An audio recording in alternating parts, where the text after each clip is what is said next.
ফিল্মি কায়দায় রাতের অন্ধকারে মহিষ পাচার রুখে দিল মারগাম থানার পুলিশ।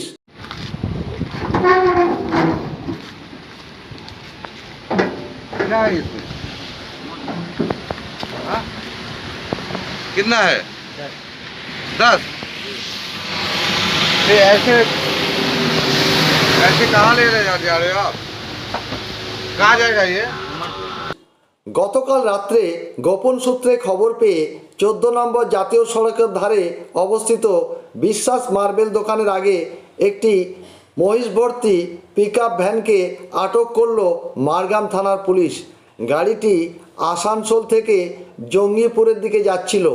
গোপন সূত্রে খবর পেয়ে মারগাম থানার পুলিশ ওই মহিষ ভর্তি গাড়িটিকে আটক করে। ওই গাড়িতে আনুমানিক 10 থেকে 12টি মহিষ ছিল বলে জানা যায়। মহিষগুলো বাঁধা এবং মঞ্চস্থ অবস্থায় দাঁড় করানো ছিল। কোনো রকম কোনো বৈধ কাগজ দেখাতে না পারায় ওই মহিষগুলোকে সরকারি খোয়াড়ে নিরাপদে রাখা হয়।